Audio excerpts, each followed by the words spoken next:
Hi everyone, and welcome to 12 Days of Christmas Calm.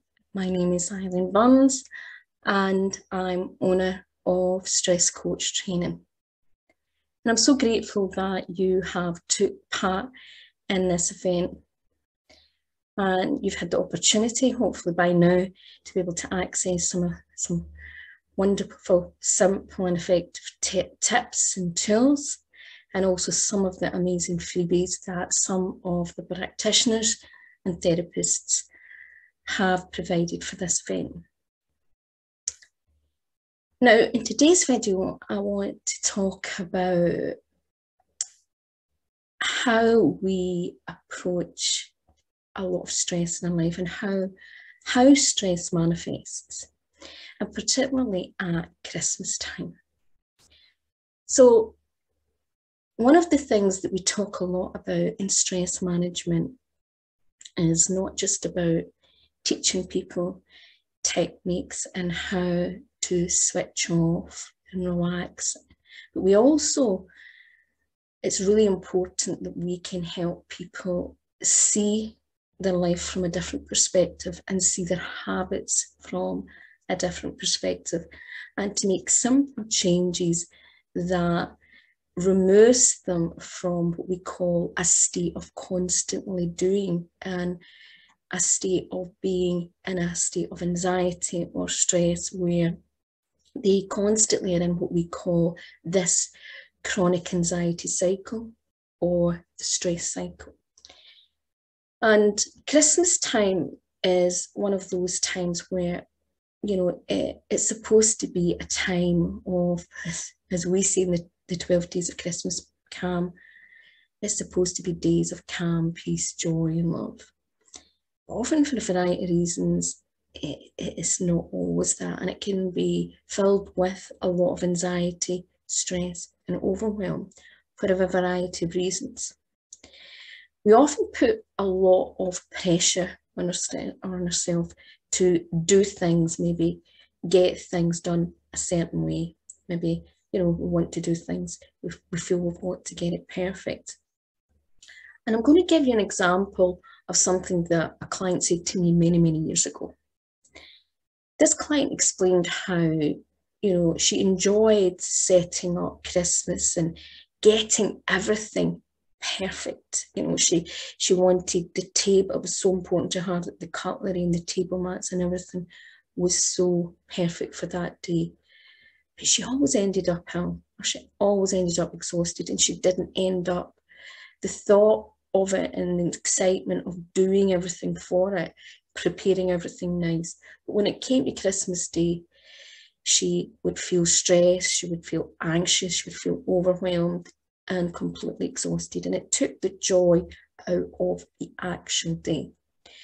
When I asked her what kind of moments does she remember about Christmas that make her happy, and what kind of things, you know, really stand out in her mind that, you know, represents Christmas, she made this realization and she laughed, and she realized it was those times when things weren't perfect. It was about the time when people were genuinely just being with each other and having a giggle, and often the times when things didn't go the way as planned. Now, every single day, a lot of us put all sorts of pressures on ourselves, and we have all sorts of expectations in life. But also one of the things that we notice a lot is this state of doing, where as a society and as individuals, we have gotten to such an unhealthy habit of believing that as human beings, we're supposed to be constantly on that treadmill and constantly doing and being active, rather than having the ability to be. And we use a variety of strategies to support people. And some of that involves looking at people's lifestyle and looking at all the different aspects of how simple, tiny changes can help you move from being a constantly doing person to a human being. Now, I know for a variety of reasons, Christmas, particularly this year, and it's happened last year, might not be the Christmas that you planned and that you wanted. But the reality is that our own inner happiness and our inner calm and peace does not come from external sources. It comes from internally. And that is why on the first day I shared my very simple but effective 5-minute meditation. And if you haven't yet signed up for it, I would encourage you to do it. It's a little bit different than most traditional meditations. And it's because of the way that it's designed, it's ideal for people who struggle normally to meditate.